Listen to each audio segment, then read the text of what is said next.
just me.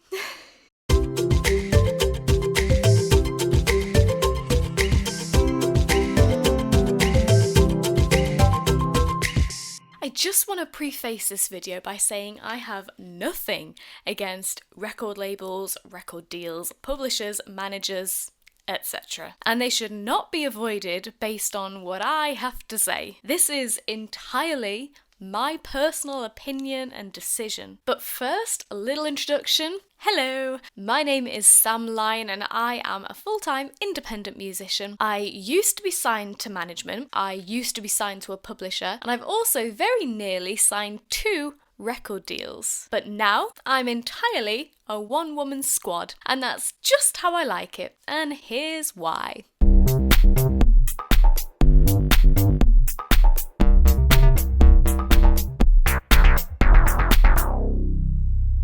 Point number 1, leisure. I realised far more recently than I care to admit that working to relentless deadlines is not worth the constant stress and frequent burnouts. I feel like I've always had to work to a plan and a deadline for every project I've started. And for the past several years, I've been knocked back by hitting complete burnout at least twice every year. Not fun. The way I used to work was that I would plan to release a new record, and within the space of just a few months, I'd have recording sessions, photo shoots, music video shoots, artwork designed, merchandise designed, 12-month promotional plans done, entire UK tours booked with band members, band rehearsals, tour supports, staff, tickets, props, accommodation for each city, transport between each city, everything. And suddenly you get to the end of it all and you're absolutely done for. You've messed your body up from stress and not eating and sleeping properly, and you just feel pretty miserable. So this time around, with recording my new album, I decided to do things differently. Stop holding myself hostage. Simply take my time and do things leisurely at a pace that works for me. And suddenly, I realised I'd been putting all that pressure on myself. Yes, those who follow me want my new music, and yes, they're eager to hear it, but they're happy to wait because they enjoy supporting me. And that was a big wake-up call. Also, those who do follow me and help to crowdfund my album, because being that I don't have a record label, an album is very expensive to make. But crowdfunding is a brilliant way around that. So those who helped me fund it have been made to feel part of the journey. With every recording session, every video session, I've filmed the entire process and shared it with them. So we've shared that creative journey together, and they've been watching it all unfold. And that is another amazing way of alleviating the pressure of, when will it be ready? When will it be ready? Point 2, inspiration.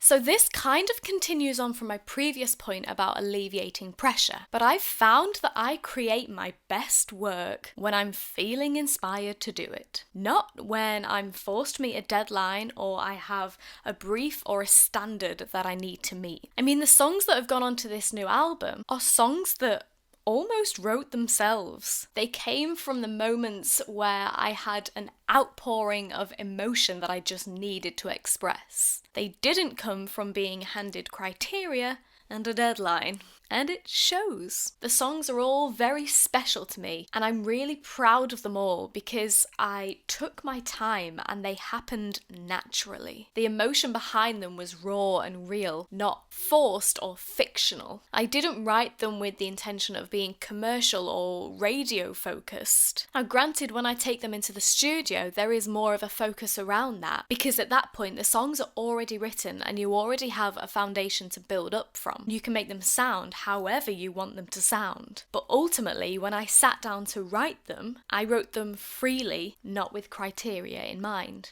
Point 3, image. When I was signed to management, one of the things that became a focus was my image and my branding and how I present myself. What I wore in photo shoots, how I was styled, and whilst yes, image is a huge thing in today's society. Like, it's not just about the music anymore, it's about the person behind the music. But for me, I was never interested in the high collars and quirky hats and particular colours. I have always just felt far happier portraying my music through my genuine personality and appearance. Branding is crucial for being identifiable and recognisable and familiar, as I mentioned in my previous How to Become a Full-Time Musician video. But if you're not comfortable with how you're being presented, then it will show. I feel far happier now portraying myself as who I am, choosing what I wear for photo shoots, choosing what my promotional materials look like, posting online with or without makeup than I did when I was being told what to wear in order to look like an accomplished musician. Now, granted, you are one small fish in a very big ocean nowadays, and standing out from the crowd is not an easy job.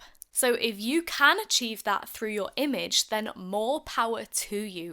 Grab that with both hands. For me, to support my new album release, I will be developing more of a set image during the promotional stage, but that is by choice. I am choosing a look that works for me and what I think represents my songs, and that puts me at far more ease. No, I'm not saying that all labels will force you to wear certain clothes and look a certain way. My point is that personally, I just feel way more comfortable knowing that I have full control over those decisions. And this doesn't necessarily just apply to appearance either. Point 4, pride.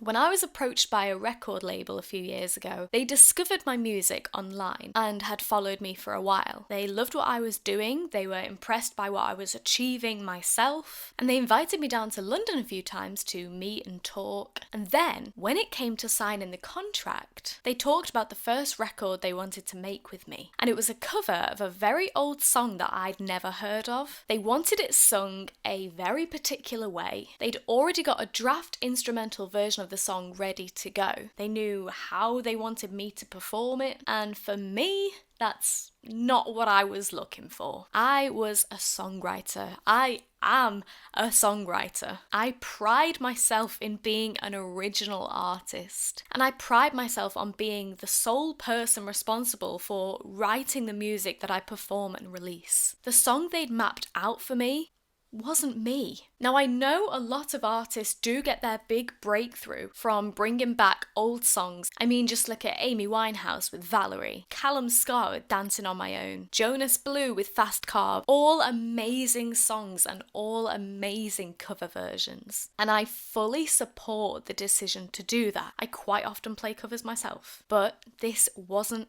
my decision. It wasn't a song I felt comfortable with. It wasn't a song that I'd had any creative input into. And thus far in my career, I'd preached a lot about how proud I was to have written and composed all of the music that I'd released. If this was a collaboration and I was a featured vocalist, it perhaps wouldn't have been as big an issue for me. But because I'd built my career around being a strong, independent songwriter, it just felt like it was going against the grain, releasing my first record deal track as a song that I didn't write and have no connection with. And when I spoke to the record label about these concerns, they weren't interested. This was their commercial endeavour. They had a business plan in place for how this release was going to go, and so for me it was like choosing between my head and my heart. I could stick to my roots and potentially end up staying at the same point in my career for the rest of my life, but know in my heart that all the music I've made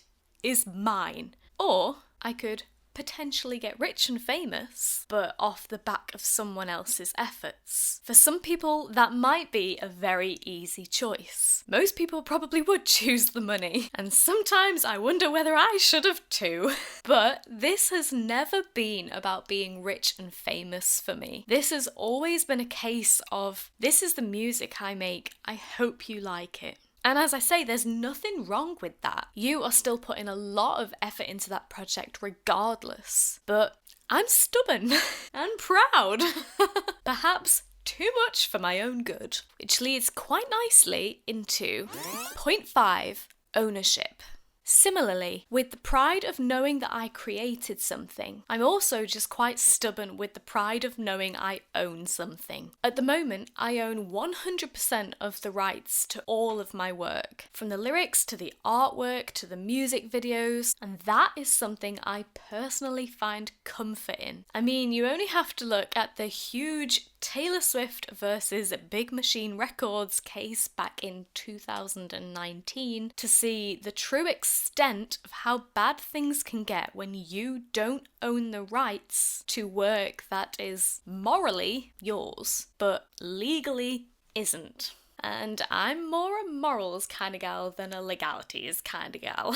Now, yes, that is a rare situation to be in. You're not likely going to be screwed over by your record label anytime soon. Odds are you're going to be really well looked after. But I don't have anyone to answer to. I have full control over my entire repertoire. I can take it down, I can re-release it, I can license it to people, all at my own will. And there's just a simple pleasure in knowing you don't have to ask permission.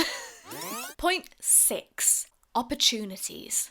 Now, when I say opportunities, obviously record labels and managers and publishers will get you a million more opportunities and a million better opportunities than you can probably get yourself, simply because they already have their foot in the door with the likes of radio stations, TV directors, tour venues, etc. And I'm not here to argue that. That is a fact. These people do that day in and day out. But the point I'd like to make is that it's not completely impossible for you to achieve these things yourself. If you are driven enough and willing to put the time and effort in, then I firmly believe that you will get something back for that. The process might be a much longer one and a much more difficult one, but that's only because you haven't yet built up those relationships with the big important people like a record label has. Doesn't mean you can't, just means you haven't yet. You can still do almost everything the big artists are doing. I'm an unsigned artist, but I've managed to have number ones on the radio. I've played a live concert on Sky TV. I've played sold out tour shows. I've won awards. None of these opportunities were sought out by a manager, a publisher, a record label. None. They were all a result of me reaching out or having built relationships with people. If you want to win awards, look for some awards you can apply for. Submit your best music. Write yourself an impressive case. If you want to write music for TV, look online for sync opportunities. There are hundreds of websites out there that are constantly posting adverts looking for music for TV shows, films, adverts, all sorts. You might need to build up to it, perhaps start out by writing songs for local artists or writing the music for local businesses' radio adverts. Build up your musical CV and your experience. Create a bank of stock music that people can buy from you to use on their YouTube videos. It might be a long process, but if you want to do it, you can do it. Build your repertoire, build your contact list, and keep in close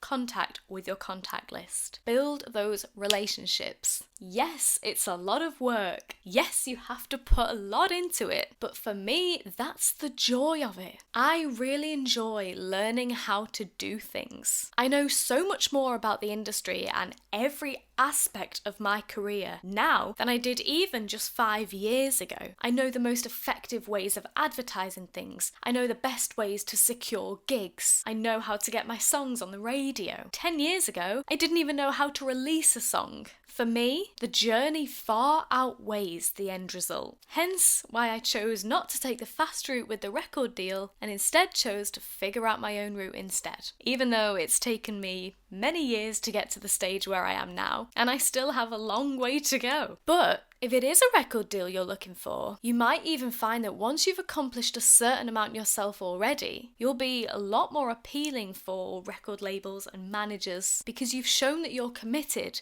and you've shown what you're capable of. The awards you've already won, the TV shows you've featured on, the following you've already built yourself. Point 7, private life.